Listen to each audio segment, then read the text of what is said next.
Bapak, Ibu, dan saudara sekalian yang dikasihi Tuhan, kita sangat berterima kasih kepada Tuhan yang telah menyelamatkan kita dan juga yang terlebih lagi memberikan kepada kita rahmat dan kasih yang tidak pernah berkesudahan.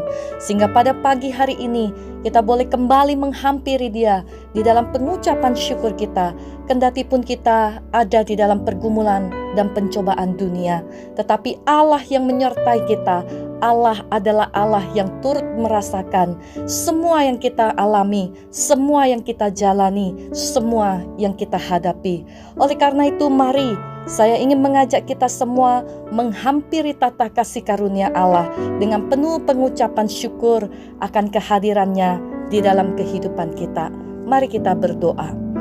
Allah Bapa yang kami sembah di dalam nama Yesus Kristus, kami sungguh menaikkan pengucapan syukur kami, karena kami tahu sebagaimana kami ada di hari ini, semua tidak terlepas dari kasih dan rahmat Tuhan. Semua tidak terlepas dari campur tangan Tuhan yang telah memampukan kami untuk boleh menghadapi hari demi hari dengan segala yang tidak pasti. Tetapi kami meyakini di dalam Engkau saja Tuhan, kami memperoleh kekuatan dan pertolongan pada waktunya. Oleh karena itu Bapa di surga, kami mau untuk mendengarkan firman yang akan menjadikan kekuatan di dalam kehidupan kami, kebenaran yang memerdekakan dan yang menaruhkan kelegaan di dalam jiwa kami yang penuh dengan pengharapan akan Engkau. Terima kasih Bapa Surgawi, inilah doa kami dan penyembahan kami.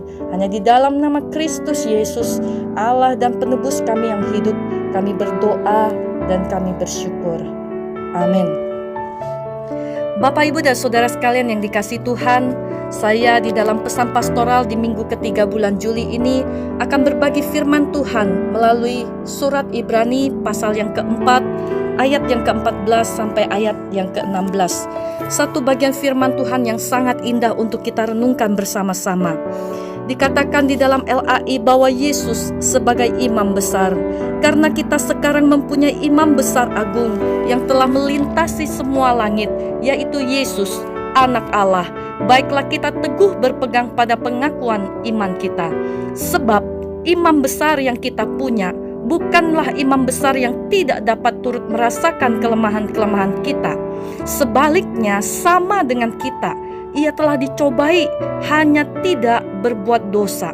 Sebab itu marilah kita dengan penuh keberanian menghampiri tata kasih karunia, supaya kita menerima rahmat dan menemukan kasih karunia untuk mendapat pertolongan kita pada waktunya. Amin. Bapak, Ibu, dan saudara sekalian yang dikasihi Tuhan, firman Tuhan mengingatkan kepada kita bahwa pada hari ini kita mempunyai imam besar agung. Kenapa Yesus disebut sebagai imam besar agung? Saudara, kalau kita membaca bagian ini, kita tahu bahwa di dalam perjanjian lama, umat yang akan mengaku dosa, akan mempersembahkan korban untuk penghapusan dosa, mereka harus melewati imam yang akan datang masuk dalam bait Allah, mempersembahkan semua itu. Nah, Bapak, Ibu, dan saudara sekalian, kita sadar bahwa kita ini adalah orang yang berdosa. Kita membutuhkan pengampunan. Maka syukur kepada Allah di dalam Yesus Kristus yang telah menjadi imam besar agung kita, karena di dalam dirinya lah yang dimana telah dipersembahkan untuk semua penebusan dan penghapusan dosa bagi kita semua. Sehingga hari ini kita tidak perlu lagi memberikan korban untuk penghapusan dosa kita, karena Yesus telah menjadi korban yang hidup itu. Oleh karena itulah kita patut untuk bersyukur, karena Yesus telah menghapus segala dosa kita. Oleh karena itulah Dia disebut sebagai imam besar agung kita, karena di dalam dirinya lah terdapat pengampunan dan penebusan dosa bagi kita umat manusia. Dan Bapak, Ibu, dan saudara sekalian, kita sangat bersyukur Yesus bukan hanya mengampuni dosa kita, tetapi Dia disebut sebagai imam besar agung kita oleh karena Dia adalah pribadi yang bukan saja menebus dosa kita, tetapi Dia juga bisa merasakan kelemahan-kelemahan kita. Karena Dia adalah Allah yang menjadi manusia. Dia Allah yang mau berinkarnasi hanya karena kepentingan umat manusia yang berdosa. Sehingga bukan saja dosa kita yang diampuni, tetapi kita pun diberikan pertolongan, diberikan kekuatan untuk memperoleh kasih karunia di dalam pribadinya. Sehingga kita boleh tahu dan sadar ketika kita menghadapi hidup, kita tidak seorang diri. Kita tidak menghadapinya dengan kekuatan kita, tetapi kita punya Allah yang adalah Imam Besar Agung itu. Hanya saja dia tidak berbuat dosa. Saudara yang dikasihi Tuhan, dua kebenaran ini sangat menguatkan dan meneguhkan iman percaya kita. Ketika kita menghadapi pergumulan di dalam kehidupan kita hari ini, mungkin kita sedang menghadapi kelemahan di dalam diri kita. Kita sedang mengatasi kekurangan ataupun hal-hal yang sulit di dalam kehidupan kita. Kita tahu dan percaya bahwa di dalam Yesus Kristus yang adalah anak Allah itu, dia telah mengorbankan pribadinya untuk menebus dosa kita, dan untuk boleh bersama-sama kita merasakan semua kelemahan akibat pencobaan-pencobaan dunia ini. Jika Bapak Ibu dan Saudara sekalian hari ini sedang di dalam keadaan yang sulit, di dalam keadaan yang bergumul, di dalam keadaan yang dicobai di dalam kehidupan, percayalah bahwa kita di dalam Yesus Kristus selalu menemukan kasih karunia. Oleh karena itulah ada hal yang kita patut untuk ingat dan lakukan. Yang pertama, saudara, berpegang teguhlah pada pengakuan iman kita sebagaimana firman Tuhan katakan di dalam ayat yang ke-14. Saudara, pengakuan iman itu adalah suatu bagian atau elemen yang penting sekali di dalam kehidupan orang percaya. Saudara, tanpa pengakuan iman, apalah artinya dasar atau isi daripada kehidupan kekristenan kita? Saudara, banyak orang itu mengaku Kristen, tetapi apakah kita betul-betul beriman kepada Yesus Kristus yang adalah Imam Agung kita? Saudara, kalau kita di dalam kelemahan, kalau kita di dalam dosa, kalau kita dalam pergumulan, kita dalam pencobaan, jika kita sadar bahwa kita punya pengakuan iman, yaitu iman kepada anak Allah yang menjadi Imam Agung kita, seharusnya kita merasakan bagaimana sangat bersyukur memiliki Allah yang boleh mengampuni dosa kita, yang boleh berjalan turut merasakan kelemahan-kelemahan kita. Dia bukan Allah yang membuang kita, tetapi dia adalah Allah yang bersimpati kepada kita. Maka inilah kebenaran yang sangat luar biasa bagi kita orang-orang yang bergumul di tengah kehidupan yang berdosa ini. Mari saudara, kita berpegang teguh pada pengakuan iman kita. Pertanyaan bagi kita sekalian di waktu ini adalah, iman seperti apa yang kita miliki, yang kita pegang di hari ini? Apakah iman kepada Yesus Kristus yang adalah Imam Agung besar kita itu? Jika iya, harusnya kita menjadi orang-orang yang penuh dengan kekuatan dan keberanian. Kita menjadi orang-orang yang penuh dengan pengharapan akan Yesus anak Allah itu, sebab dia adalah Imam Besar Agung. Bapak, Ibu, dan Saudara sekalian yang dikasihi Tuhan, oleh karena itulah hal yang kedua yang patut kita lakukan juga adalah, mari dengan penuh keberanian kita menghampiri tata kasih karunia Allah. Supaya apa? Kita menerima rahmat dan menemukan kasih karunia untuk mendapat pertolongan kita pada waktunya. Bapak, Ibu, dan Saudara sekalian yang dikasihi Tuhan, iman kita kepada Yesus Kristus membuat kita memberanikan diri menghampiri tata kasih karunia-Nya.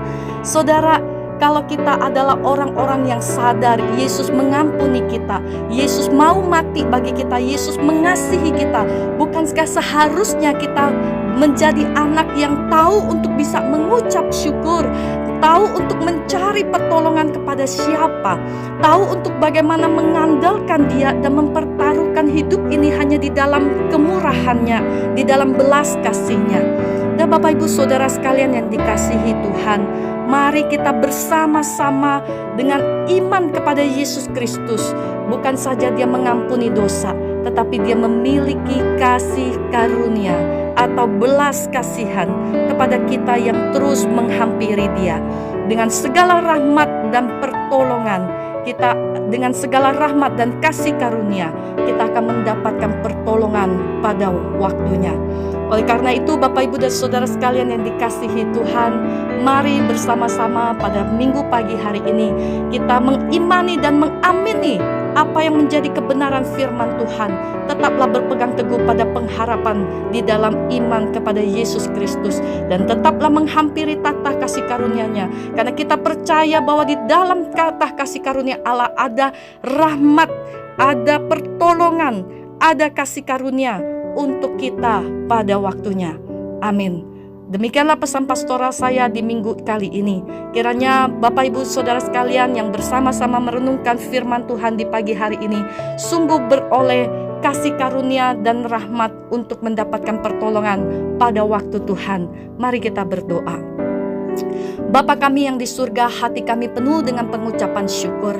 Siapakah kami Tuhan yang telah Engkau tebus dan yang bahkan Engkau berikan kasih karunia, rahmat, sehingga kami boleh menemukan pertolongan hanya di dalam Tuhan pada waktu yang tepat yang Engkau sediakan bagi kami. Tuhan, kami bukanlah orang-orang yang cukup baik, kami bukanlah orang-orang yang cukup hebat, kami bukanlah orang-orang yang cukup pantas untuk dipandang di hadapan Engkau sebagai orang yang berhasil untuk melakukan apa yang Kau mau. Tetapi kami adalah orang-orang yang hanya beroleh kasih karunia Engkau. Kami adalah orang-orang yang hanya beroleh rahmat di hadapan Engkau. Oleh karena itu, ajarlah kami Tuhan untuk terus berpegang pada pengharapan kami akan Engkau di dalam iman kami.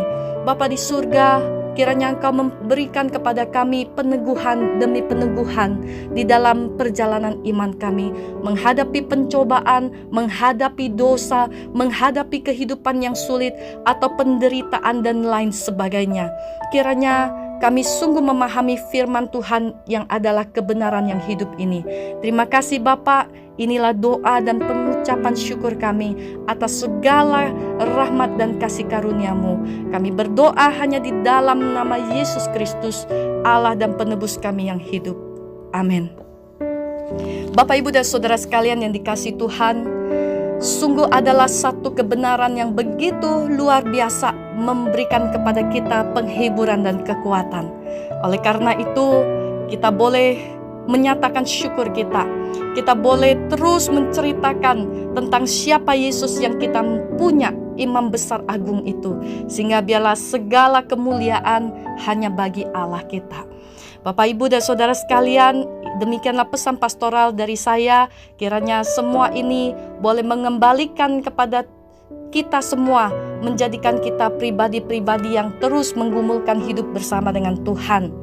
Selamat hari Minggu, Tuhan Yesus memberkati kita semua. Dan jika Bapak, Ibu, Saudara sekalian ingin memberikan persembahan di dalam persembahan secara virtual, saudara bisa melakukan melalui transfer ke gereja, ke rekening gereja atas nama Gereja Kristen Kalam Kudus Siwalan Kerto dengan nomor account 8725692222. Biarlah segala persembahan syukur dan persembahan iman dan persembahan persepuluhan kita menjadi korban yang hidup di hadapan Allah. Dan biarlah segala sesuatu yang kita persembahkan sungguh boleh membawa kemuliaan dan kesenangan bagi nama Tuhan. Terima kasih Bapak, Ibu, Saudara sekalian. Tuhan Yesus menyertai kita sekalian. Amin.